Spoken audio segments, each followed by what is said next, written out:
Have you ever watched a movie, read a book, or engaged with a story in one way or another, and it impacted you in such a way that you wished you could just pass through the screen or page and just enter into it, to reach out into the world of narratives and to have it be real? For a moment, while the movie plays, while you have yet to finish the book, while the play or the drama has yet to reach its conclusion, we are sucked into the world of narratives. We do not pay attention to the seats around us, the people next to us, the lights or the curtains. It is as if nothing but the story exists. And for a moment, we feel as though we live within the story. Eventually, the movie ends. We reach the final page of the book, and the curtains close over the performers, and we are left back in the real world. A dreary world, not of drama and action, romance and adventure, but the cold, meaningless material reality of the day-to-day. But is that really how things are?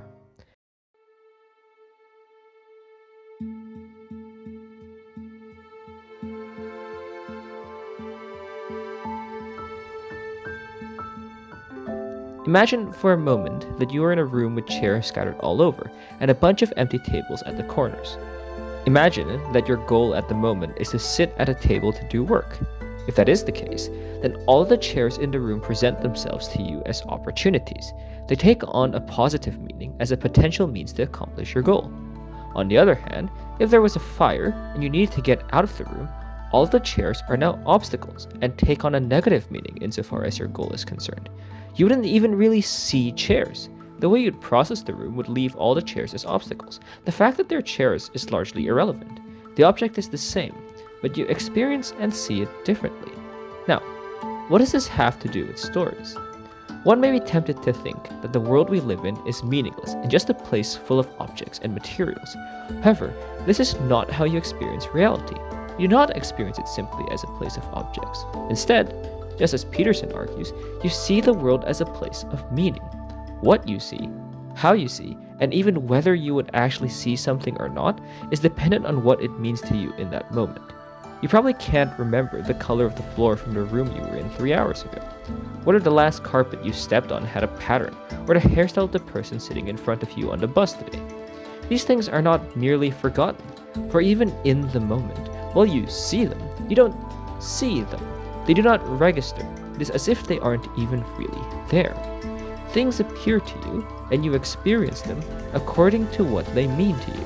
And that meaning, that value, is always in reference to a narrative. Peterson goes even further and claims that we have adapted to see and represent the world through the lens of narratives. The goals you have set and the actions you take to get there is a story. It contains the basic pattern that constitutes a narrative. You exist in a world of meaning, and that meaning exists in relation to a narrative. In other words, you live inside a narrative. The narratives that we live in serve as a frame of reference. It is in reference to our story that the things we observe in the world gain their value. This has to be the case, as we can only perceive things from a reference point, for without it, an object is nothing and everything simultaneously. Imagine once more a chair. Now, this chair can only be understood according to certain limitations. What separates the chair from everything that is not the chair? If we were to look at it from an objective view, it is a collection of countless fundamental particles, just as everything else is. What separates the particles we call a chair from all the particles that are not a chair? In addition, if we wish to understand the chair over time, its existence becomes blurry. When is it a chair as opposed to the objects that make it up? Is there a difference? What separates it from when it eventually becomes dust? To see the chair as a chair, it must be seen through certain limitations: the time, the place, its functional utility, and other factors. Because we are limited creatures, our frames of reference are necessarily limited as well. What we can see and understand is limited, and even within our limitations, we constrain how much we understand things even more. We frame ourselves into the context of where we are, where we're going, and how we're going to get there. That framework is a narrative. We can shift our frames of reference, our story, onto larger and smaller scales. For example, if your goal or narrative is to become successful financially, you may look at getting a job with a high salary as a sub-narrative within the context of that larger story. And within that sub-narrative, you have micro-narratives about university, job hunting, and other things. Within those micro-narratives, even smaller narratives may occur about where you want to study, the classes and electives you choose, and any extracurricular activities you may want to partake in. Those stories can be divided up even further. Because our frames of reference, our narratives, exist in this hierarchical state of main story and sub-stories, we can change our goals or actions depending on unforeseen factors that we experience, meaning we are capable of reframing our values. This is particularly relevant because, as Peterson argues, when we think, we engage with values and meaning, and what we ought to do. And to do so means we engage not in the realm of meaningless objects. Instead, we engage with narratives, for values and meaning only exist in reference to a narrative of some kind. Ultimately, what this means is that for us to act or even perceive the world, we must first have a frame of reference, and that frame of reference is a narrative or story. We are far closer to the movies, books, and dramas than we think. We live within narratives. We live within stories.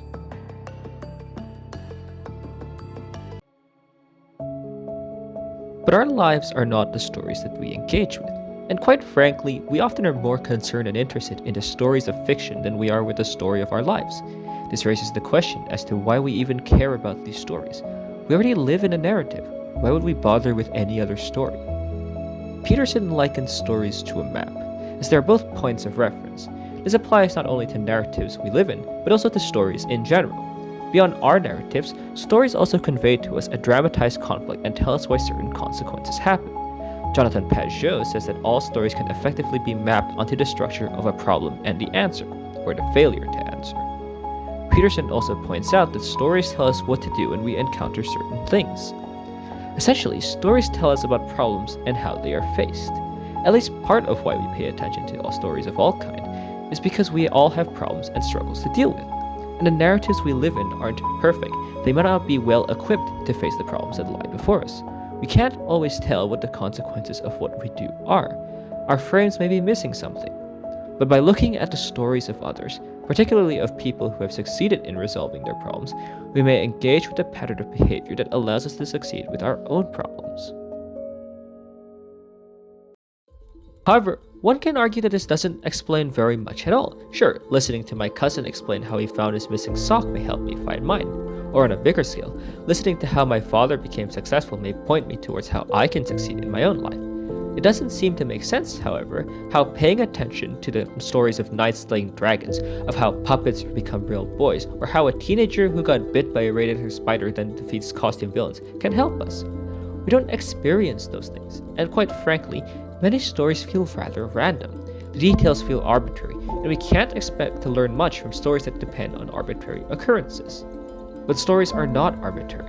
As Peterson notes, if we generate stories as a map, then there is a limit to what constitutes a story. The structure of a story is confined to how it can be expressed. There is a pattern to stories. The fact that something can be recognized as a narrative indicates that their structure and purpose have something in common.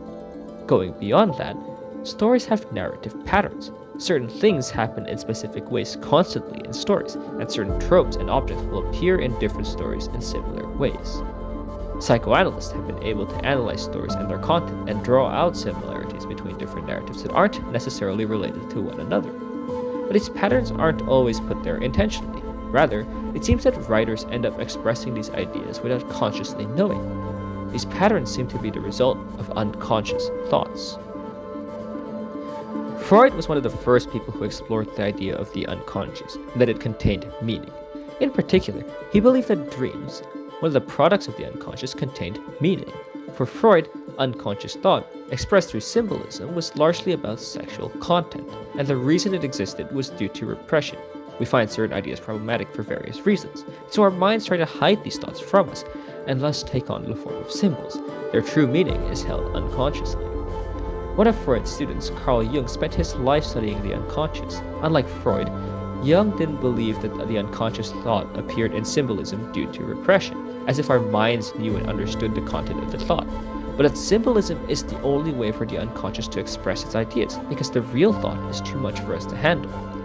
Jung pushes Freud's theories even further, claiming that not only do people have an individual unconscious unique to themselves, but that we as humans all also have a collective unconscious. This collective unconscious contains images and archetypes. Jung likens the archetypes to instincts. They are inherited and ingrained into our psyche, and not socially constructed. Jung is not saying that all humans contain a set of pre-existing symbols in our psyche, as if we have an image of a certain kind of creature already built into us. but rather that our psyches are designed to present and structure content in a specific manner. The archetype is not the content, but the container. As Campbell puts it, myths, stories, and dreams all come from the same place, the unconscious, but they are not formed in the same way. Jung argues that the similarities in myths and stories are symbols that come from unconscious archetypes, and that the reason that myths and stories can be so compelling is that these archetypes are powerful images. They contain meaning within them, and they leave an impact on people who engage with them. These archetypes can be seen in dreams and myths. Bruno Bettelheim also notes that fairy tales include an unconscious symbolic element, and Jean Piaget remarks that within children's games and play there is evidence of hidden symbolism. What this tells us is that there is very likely an unconscious influence on almost every kind of narrative and story we experience and pay attention to. We will often encounter similar symbols, story elements, and ideas within different narratives that also serve a similar purpose. The mythological creatures of the dragon has arisen independently in different cultures, both in the East and the West. Miller notes that in particular, ancient Near Eastern myths had many similarities in the usage of dragons and storm gods, particularly within the context of creation myths. Myths involving giants have also developed independently all over the world. They are in the Bible, ancient Greek myths, Norse mythology, and even Chinese myths. Beyond characters, stories with very similar plots arise independently. For example, the Greek myth of Orpheus and Eurydice bears a striking resemblance to the Japanese myth of Izanagi and Izanami. In the Greek myth of Orpheus and Eurydice, Orpheus' wife, Eurydice, dies on the day of her marriage due to a snake bite. Orpheus then decides to enter the underworld to rescue her. He pleads with Pluto and Proserpine to allow him to bring her back, and because of his eloquence, they allow it to happen. However, there is one condition. He may not look back at her until they have reached the upper world. Orpheus and Eurydice then attempt to return, but during the steep climb, a concerned Orpheus turns around to look at her, and Eurydice is sent back to the underworld. In the story of Izanagi and Izanami are creator gods, but one day Izanami dies. Unable to cope with the grief, Izanagi descends into the underworld to rescue his love, but Izanami says she cannot return for she has eaten food from the underworld. Izanagi pleads with her to negotiate with the gods of the underworld, and she agrees, though Izanagi is not allowed to enter the dimension of the underworld gods to look for her as she does so. Izanagi, however, does take a look, and he sees her in a decomposing state. Izanami gets angry and sends demons to capture Izanagi, who escapes from the underworld. Izanami promises to kill 1,000 people every day, and Izanagi vows to repopulate the world with 1,500 people every day. These stories are remarkably similar. They both contain a descent into the underworld to reclaim a lover, and by looking at them, they are sealed into death permanently. These myths and stories develop independently from one another. The story of Orpheus first originated in a poem by Ibycus around 530 BC, and the story of Izanagi and Izanami will likely develop in the 8th century AD, meaning that it is unlikely that any borrowing and copying was involved here. The similarities in both of these stories are not the only examples that exist, but they are great examples of archetypes appearing in stories.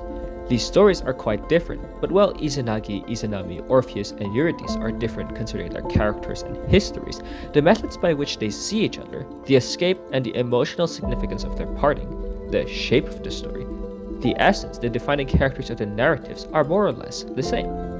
Now, one might object and say that we're looking too much into these stories, that while they seem similar, these patterns are pure coincidence, and that we're looking for patterns where there aren't any, and that when we do find them, confirmation bias pushes us to accept Jung's theory.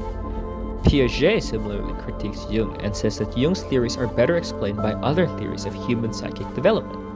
However, Piaget does not deny the unconscious nor its influence on symbolism wherever it occurs. He critiques the hereditary aspect of Jung's theory. But these are not the only examples. All across history, we see similar characters. They serve similar purposes and do similar things. Peterson points out several ideas that constantly appear. The serpent or dragon, who usually serves as a symbol for chaos. Like Tiamat from ancient Mesopotamian myths, the Leviathan mentioned in the Bible, and the Ouroboros symbol.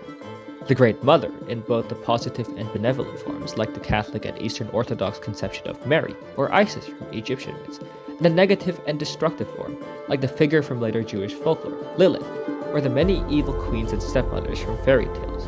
The Great Father in both the positive and wise form, usually some form of wise king like King David or Mufasa, and a negative and tyrannical form, such as the many tyrannical kings and villains throughout history. The divine Son, both the hero and the savior, most famously in Jesus Christ, but many other demigods like Krishna and Hercules may be seen in this form, and sometimes as his mirror opposite, the resentful and arrogant brother. We can think of the story of Cain and Abel as a good example of this. These kinds of characters are not necessarily the products of copying or imitation, and with as many of them as there are, the notion that they are coincidences becomes less likely. Jung, however, frames the archetypes and our tendency to produce them as instincts. Much like our other instincts, we don't have control over them. They seem to just happen to us. Perhaps it's more helpful to think of the origins of our unconscious thinking similarly to how instincts work. Bloomberg notes that instincts aren't necessarily inherited. Inherited traits play a large role in their development, but aren't the only cause. Instead, various complex factors are involved in their development. Similarly, while there is an aspect of the unconscious that is inherited, it is not the only part that plays a role. In any case, the origins of the unconscious are largely irrelevant to the discussion at hand. All that is required is that the stories we engage with contain elements influenced by unconscious thought. So, stories and narratives are like maps, and we live in them. We pay attention to the stories of others because we want to see how they solve problems. Narratives are also not arbitrary. There is an unconscious structure to them. But even with that, it is still worth asking, why do certain stories impact us more than others? Not all stories impact us in the same way. Not all stories are capable of influencing people. The story of my friend finding a lost sock is not nearly as awe-inspiring or engaging as the story of Spider-Man, and even Spider-Man's story pales in its influence to that of literary classics like Beowulf. What is it about a story that makes it worth remembering long after they were created? The best kinds of stories to analyze, to answer this question, are really old stories, those that remain with us to this day, because their age indicates something about them resonates powerfully. Those that define cultures, and stories that are not created by one person, but rather through collective effort. The best examples, then, are myths, legends, religious stories, and fairy tales.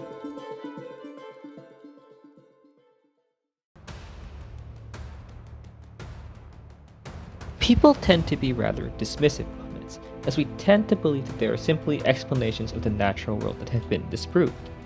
However, it would be incorrect to think that ancient people think of the world in the same way that we do. As Peterson notes, myths are not the ancient equivalent to our modern theories and hypotheses. They are not explanations of natural phenomena, as if ancient people were attempting to do science. Myths are stories influenced by how we experience the world. Thus, they are not descriptions of objects and how they function, rather they represent the world as a place to act. They are not concerned with how particles, molecules, or matter interacts with each other. They are more concerned with subjective reality as we experience it collectively. And we still do this today. Take a sunset as an example. While the objective reality of a sunset is the rotation of the Earth causing us to turn away from the sun, that is not how we experience sunsets. We experience it as the sun going down. Myths dramatize collectively experienced subjective realities and develop personalities, characters, and settings to explain them. Furthermore, as Jung points out, we do not really generate myths, rather we encounter them. These stories are not something that we make, but stories we live in. Peterson states that myths describe how the things we care about are transformed from what they are to what they could and should be. Thus, when religious stories are included in this argument within the category of myth, it is framed in this manner and has no bearing on the reality or historicity of the events. Unlike myths, people are more accepting of fairy tales, though there is still a sense in which they aren't taken seriously, and are instead seen as fictional stories for children. Bruno Bettelheim presents a compelling case for the therapeutic utility of fairy tales. He argues that the stories of fairy tales relate to the conflicts and struggles of children growing up through symbolism, and by allowing children to identify with the heroes of the stories, they may learn from them. According to Bettelheim, fairy tales, just like myths, present a dramatized conflict through symbols, though he lists several ways in which they are different. Firstly, the stories of fairy tales are much simpler than myths. Secondly, the divisions of characters and situations into good and bad are usually clearly defined. Fairy tales also include the solution and next steps to the conflicts that they set up, and they always have happy endings. Tolkien, in his essay on fairy stories, believes that stories, or at least fairy stories, move us because they portray to us an image of what we wish the world was like. We can encounter fantastical creatures, go on adventures, and be more united with nature, where good prevails, evil is defeated, and we can have a happy ending. Some stories move us because they fulfill our wishes. In addition, Bettelheim says that the reason that fairy tales can move people, particularly children, is because children can identify with the heroes, can go on adventures with them. When the hero faces a struggle, the child is facing it with them. When the hero wins, the child celebrates in victory as well. This identification happens spontaneously, and in doing so, the story imprints a morality on them.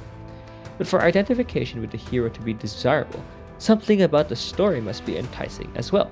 This is where Tolkien's theory comes in. The story is enticing to the child because the child can live out his fantasies of going on adventure through the story. Furthermore, the child can see himself in the story of the hero, and the problems that the hero faces resonates with the child.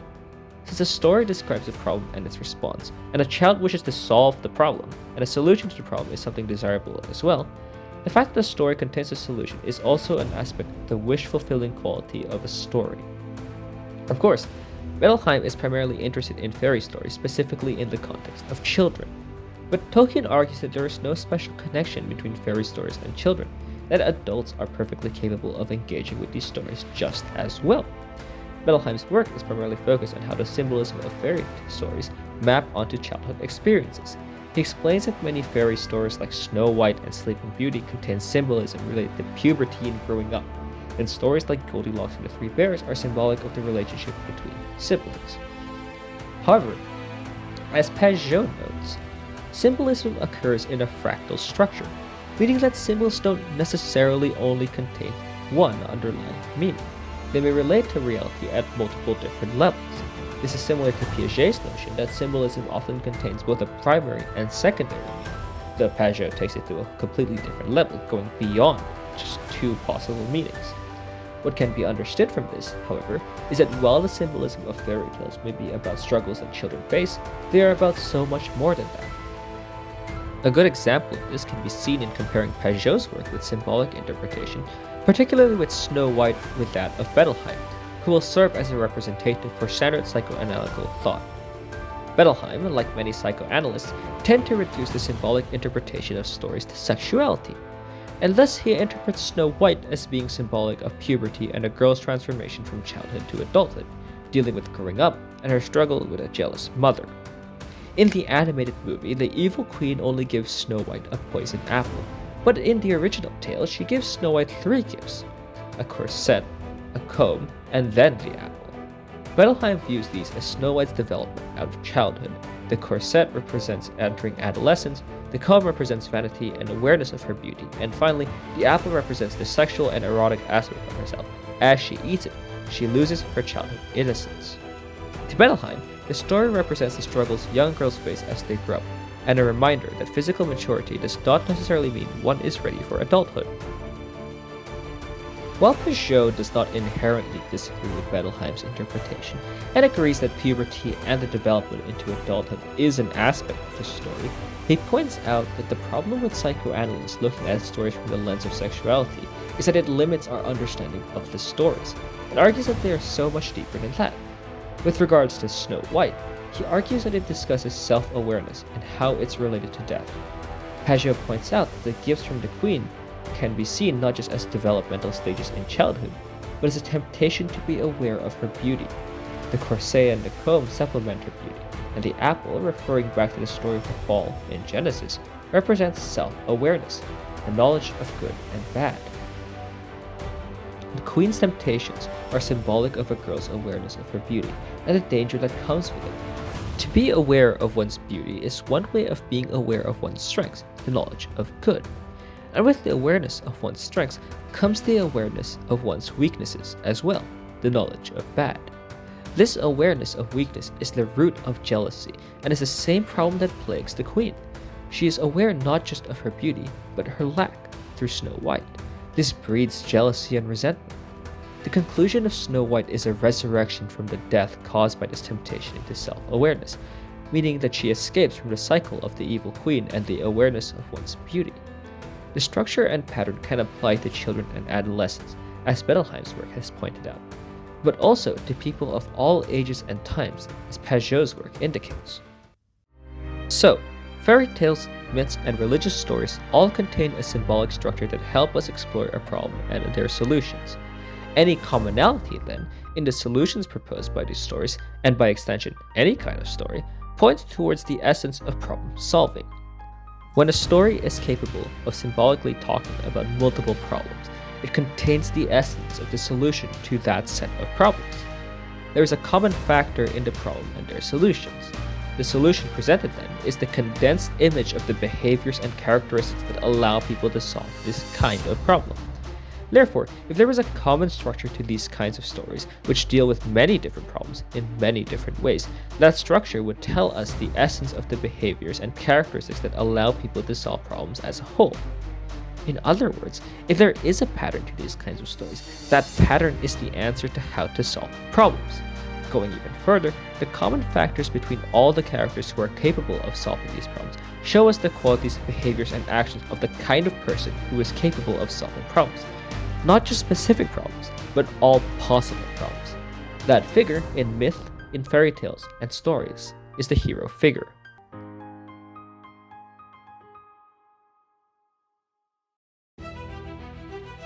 The hero figure in stories contains the essence of the kind of person who can solve problems, and is therefore an archetypal figure.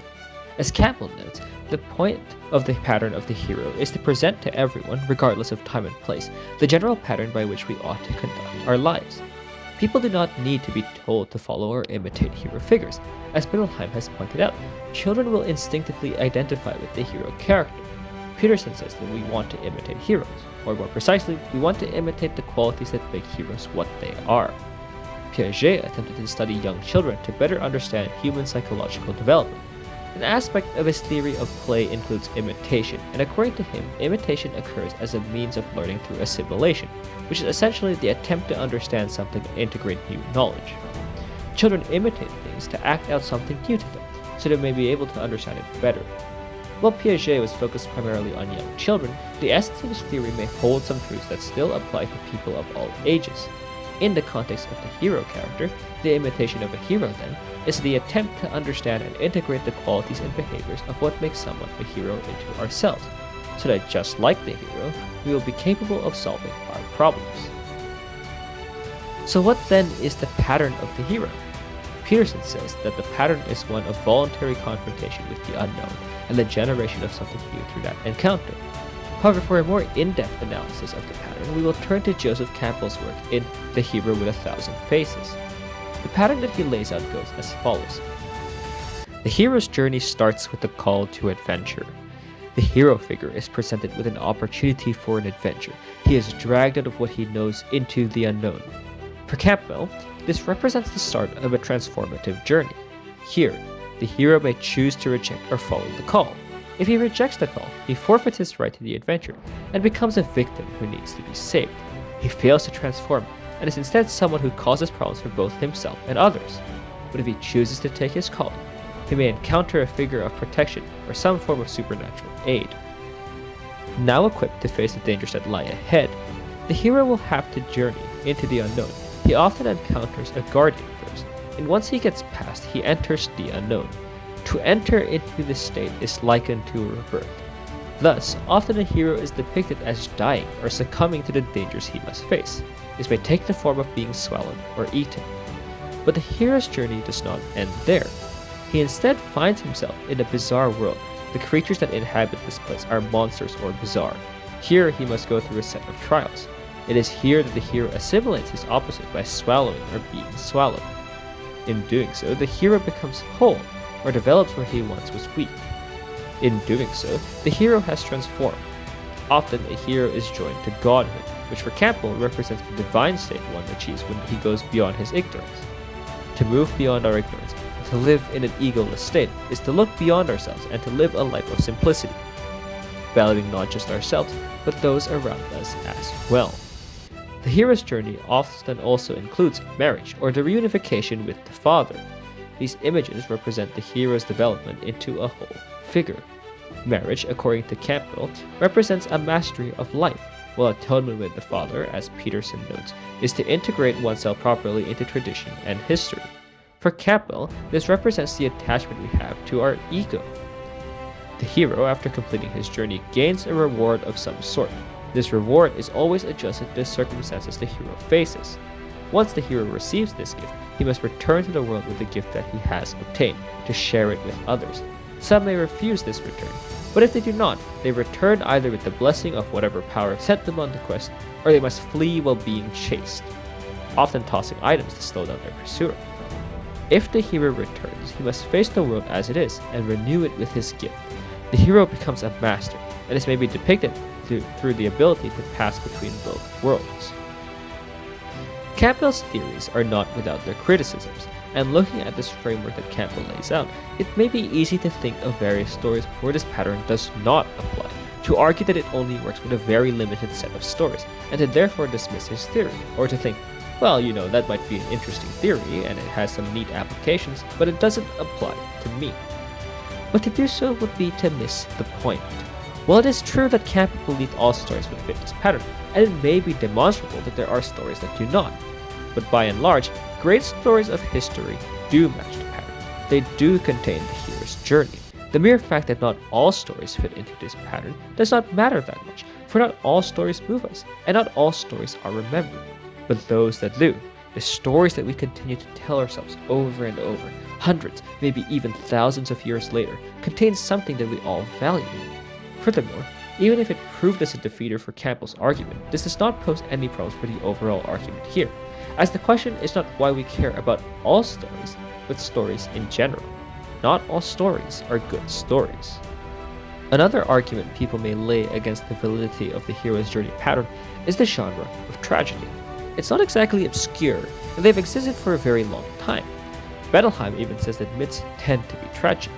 And yet, in tragedies or tragic stories, people do not go on a hero's journey. Quite frankly, they fail to do so. These stories are just as powerful, if not more so. They are ancient, so why do they move us? They do not teach us much about how to live or to go on a journey. However, even when it is the complete opposite of the hero's journey, the tragedy still points to the pattern. As C.S. Lewis once said, a man does not call a line crooked unless he has some idea of a straight line. When a tragedy fails to live up to the hero's journey pattern, it is seen as something sad, and the only way we can understand that is if we know that there is a way it ought to have been. We can only see it negatively if we presume there was a proper way for it to go. Thus, a tragedy is understood to be tragic only because it recounts a failure to overcome an obstacle. It failed to be a hero's journey. Campbell argues that the essence of a story worth remembering is the pattern of behavior that makes people heroes. Like Peterson, for Campbell, the primary characteristic of a hero figure is someone who can boldly face the unknown, and his job is to renew the world continuously. And why would this not be the case? Of course, the people we admire are those that can face the unknown forthrightly and share that with others. These are the people who make things better, for themselves, but also for others. The combination of these two characteristics allow for great things to happen. Part of why these two characteristics, or the absence of them, move us is because we too are heroes of our own story. The principles of what it takes to solve our problems do exist in the stories we encounter, and we may use them to solve our problems. When people imitate these behaviors, or at the very least, when a desire to imitate these behaviors is in place in people, we position ourselves to improve and develop not just our own lives, but the lives of those around us. Despite the insight we gain from the works of psychoanalysts on stories, myths, and fairy tales, there seems to be something unsatisfactory about the conclusions they reach. Previously, it was mentioned that when psychoanalysts frame stories in the context of sexuality, they are unable to see any deeper meanings to the story and what it may have to say about us. However, in some sense, that is an issue with the frame of interpretation, and is something that not all psychoanalysts may adhere to. However, there is another problem that often appears within the works of psychoanalysts about the interpretation of symbols and stories, which is that they tend to see the ultimate message of stories as explanations of psychic realities. When Jung or Campbell read the legends and myths from all across human history, they ultimately conclude that they describe psychic realities and answers to the process of individuation, which Jung defined as the process of becoming a true individual. And yet, something about this doesn't feel quite right. The stories of old, the bravery and courage we can see in characters like King David or Joshua, the tragedy of life that can be seen in some early stories of the book of Genesis, the adventures of knights and magic in the Arthurian legends, and so much more, seem far too grand to be ultimately describing ourselves. These stories contain patterns that can show us how to be better, how to develop into an individual, but to say that ultimately they are dramatized descriptions of the process of individuation seems to be a disservice to the stories themselves, for it is not the psychic realities that make the story moving to us, but something else. The psychological effects of these stories seem to be secondary to the story itself. C.S. Lewis puts his finger on this problem when he says, "You're not looking for an abstract meaning at all.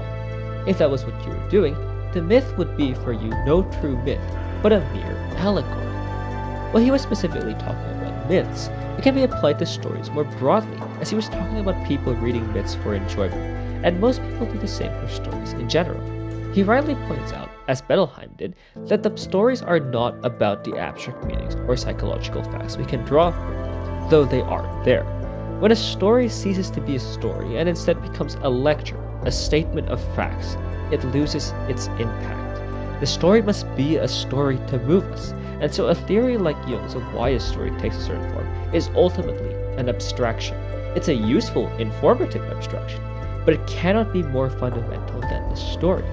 The story cannot be reduced down to what it means. We care about stories, and it may be in part because of the abstractions we develop out of them, but it isn't the abstractions themselves that compel us.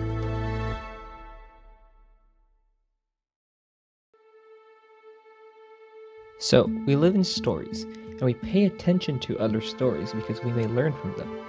And yet, the stories we live in are a far cry from the ones we love to engage with. Sure, I may live in a story, but my story, the story of writing a critical practice project, of going to university, of getting a job, and so on, is rather dull in comparison to the stories of St. George, who slays a dragon, or St. Christopher, the dog-headed man who carries Christ across a river. Whether it is old legends of saints, or modern tales of wizards, gangs, pirates, or even just high school students with an actual romantic life, I, and many others, find these stories more compelling than our own. It is as if our stories are not enough, that we need a greater story. Tolkien said that the reason why fairy stories move us is that they fulfill a wish we have to go beyond the world we live in, that they reveal to us a world beyond our own that reflects our deepest desires. We wish to live in the stories that we love. We want to inhabit these worlds of beauty and magic, of adventure and mystery. The stories we love, the great legends and myths of old, fairy tales and folklore, all show us this world. The symbolism and unconscious archetypes resonate with us. They show us the kind of world we want to live in. One that goes beyond ourselves, where we can go on an adventure, where there are solutions to our problems, where we can be triumphant, where there is a meaning and purpose to our suffering, and where there is a happy ending. We want to participate in a grand narrative, a better story, one that will make sense of our lives. Stories are frameworks. They are anchors that help us see what is important. To live within a larger story, within a grand narrative, is to have that anchor, and through it, we can make sense of what we should do and where we should aim. Not every story, however, can or should be a grand narrative. Certain characteristics make a story worth living by. Sometimes, after a really good story ends, when we set down the book, when the credits roll, or when the curtains close, we are compelled to act. We are motivated to go out and do great things. In Japan, throughout the publication of the successful series Haikyuu, a manga about high school volleyball teams and their matches, the number of high school volleyball clubs increased significantly.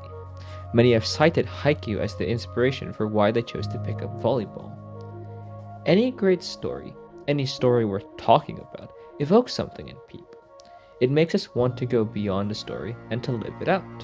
This happens naturally. It is not something people are forced or expected to do. The mark of a great story is that it can compel people to act without demand. This is the case with religious stories, but we can also see it happening organically in another way. When I was a child, I loved Marvel and Star Wars. I made paper Iron Man costumes, paper Stormtrooper armor, paper lightsabers, and all sorts of props from the movies.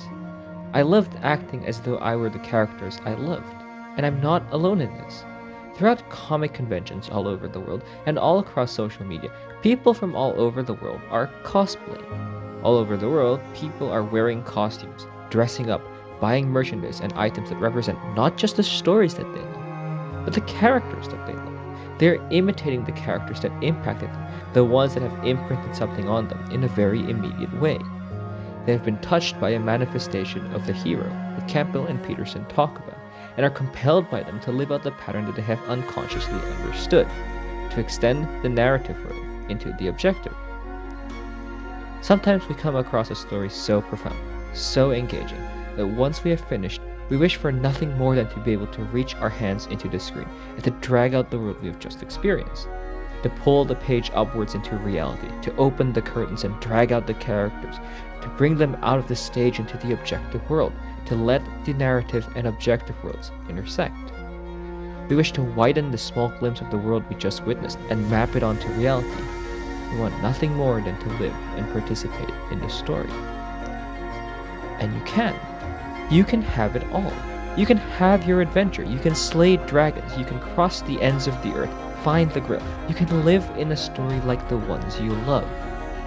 When Jung, Campbell, Peterson, or Pajot talk about their archetypes, the unconscious, and the symbolic patterns we find in stories, they put their finger on something so fundamental to us that pushes us to be better. Find a story, one that compels you to act, one that shows you the kind of person you should be, and live it out.